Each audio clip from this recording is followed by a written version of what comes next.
Hello. This is Will with my channel /all.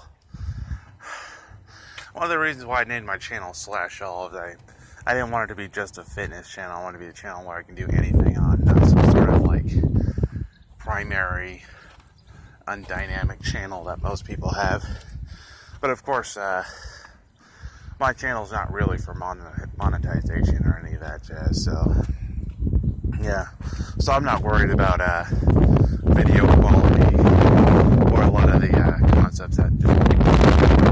I work for a living, I pull in an income, so I'm not worried about that. Here I am down at the track. It's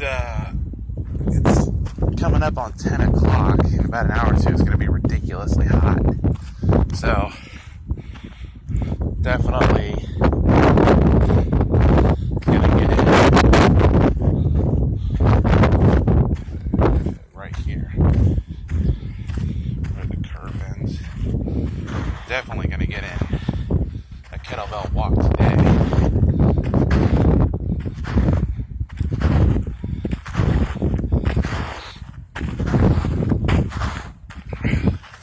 As usual, I'm just going to do my warm-up mile walk with the kettlebell. Just switch hands at the curves. And then from there, I'll do the kettlebell swings. It might even be too hot after the walk, so we'll find out. I'm doing something a little bit different today. I'm kind of curious about how far you can take muscles and what the real limits are. Because it's different for every person, but it's not a concept that's actually explored a lot, unless you're doing body conditioning or something like that. So, in this case, I'm going to do this initial kettlebell walk today, because I haven't done it in a little while. I've been strengthening up my joints and muscles, though, in preparation all week, so I can get back to it, including my lower back muscles. And then from there, I'm going to take a 3-hour break, and I'm going to do the kettlebell isometric exercises, and then take another 3-hour break, and do the same exercises again, and then take another break. Hopefully, I won't pull anything, but I'm curious to see if muscle failure is a static concept for that time, or if it can be dynamic throughout the day.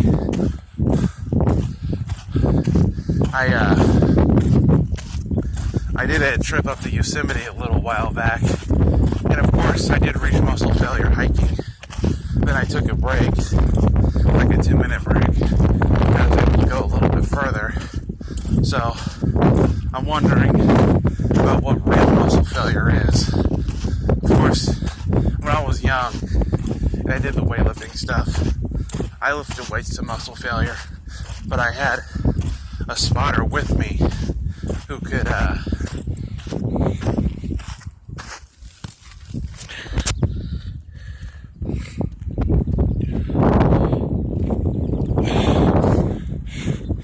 I had a spotter with me who can help me lift my muscles past the point of failure. And that's generally how I attain muscle growth without the use of so much steroids. Generally, some people lift on their own, so you need to kind of supplement to help you recover. But when you're lifting past failure, like standard in the Army is like 5 or 6 reps, I was doing 10 to 12. When you're lifting past failure, you just kind of need a lot of sleep to recover. There's not really any supplements that can help you at that point. If you're going into like a body destruction phase.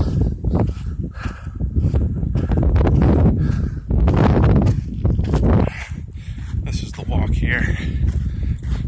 And of course, that's the sun that's been plaguing me all week and keeping me away from the track.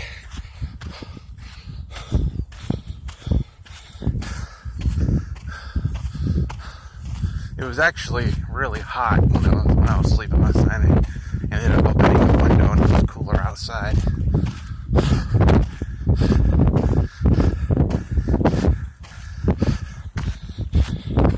Let's switch hands here.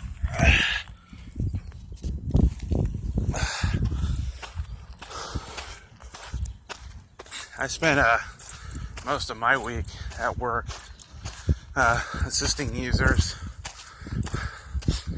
They have a software. They have a software that they used to help them assist with certain concepts. They're like confidential concepts. So I'm not going to go into the software, the concepts.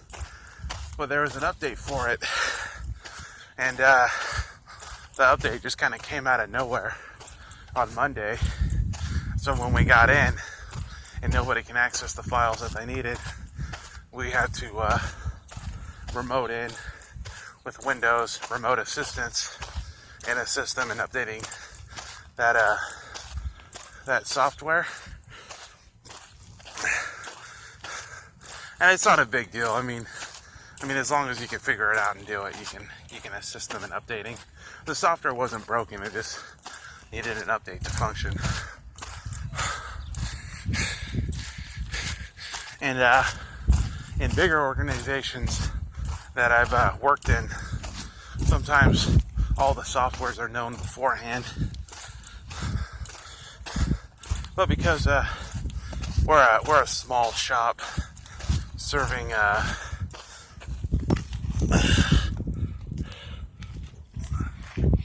4 or 5 locations, it kind of caught us off guard. But we got it taken care of. It wasn't that difficult to fix. And then, of course, I've been spending more and more of my time cleaning up cables, cabling up users' desks, cabling up courtrooms, stuff like that.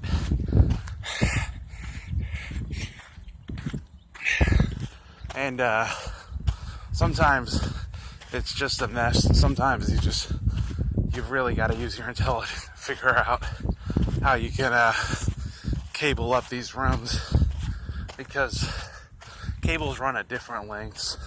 Plus they have different cables that support production, so you can't really unplug them. There's no failover or anything like that. So yeah, that's one of the reasons why I'm talking about cabling, because I've been doing it excessively a lot. And to be honest, kind of gives me a headache.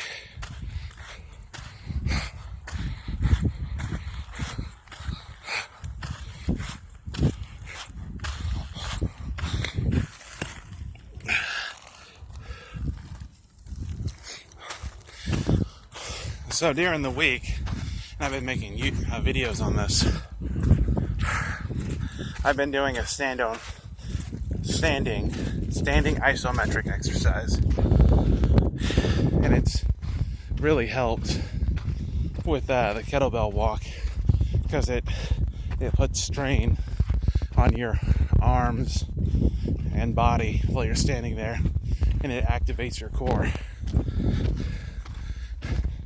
In addition to that, I've been building up my lower back, because I've noticed that the walk itself, it's a majority of muscles, but for some reason my lower back wasn't activating. Probably because those muscles are so underdeveloped. Now I want to say I'm not having an easier time, but I'm not having a difficult time either. The amount of effort seems just right.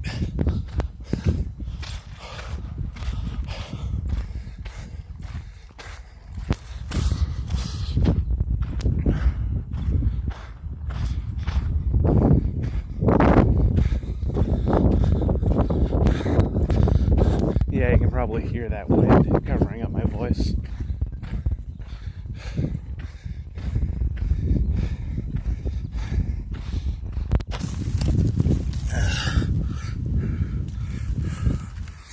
because I'm holding the camera, I have to put the bell down to switch hands. Normally when I walk, I just switch hands. But the camera is in this hand. Hopefully I can make it to the other side before the 15-minute mark, because I've only got 5 minutes left on this video. If not, that'll be the end of my warm-up vlog.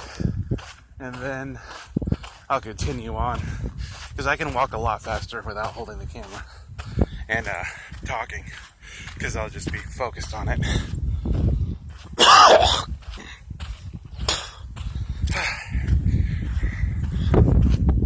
And what I want to talk about is some of the driving here. I've got some of the smallest roads I've ever seen. It would make sense if Highway 99 was like a 5-lane highway, but it's not. It's a 3 or 2-lane highway at some point. And I always hear on the radio about stuff that falls off of trucks onto the roads. This is like a daily thing here. We don't really have that in Seattle. So I wonder what's going on with that.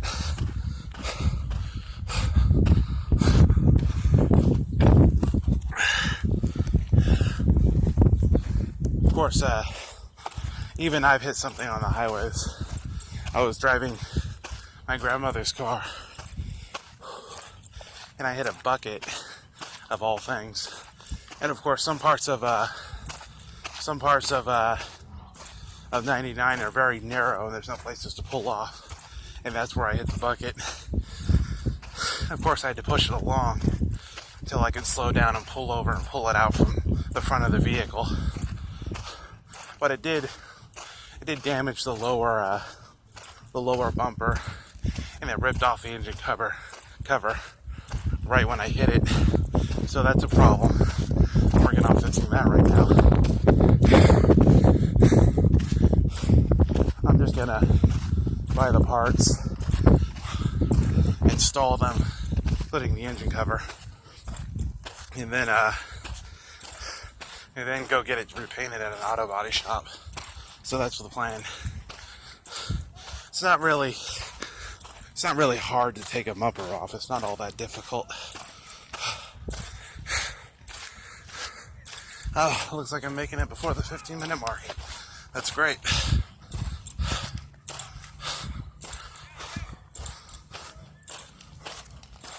Now you can see here I'm sweating, because it's just,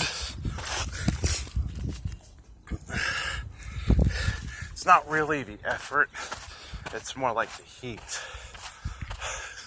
So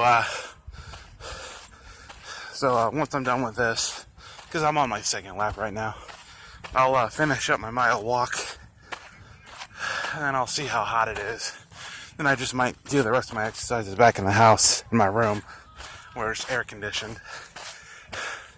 Then I'm still going to go with that same concept, where I work out, wait for 3 hours, relax, and then work out again. Because I'm interested in muscles and how far you can take them. Most people like to study with their mind and take their mind very far. And there's nothing wrong with that. But you can do the same thing with your body as well. I just happen to be doing both. So I have a schedule. I have a schedule of working out and studying around a 2-hour commute. So that's kind of annoying, because I work all the way 4 or 5 cities away, and I live here in Modesto at the moment.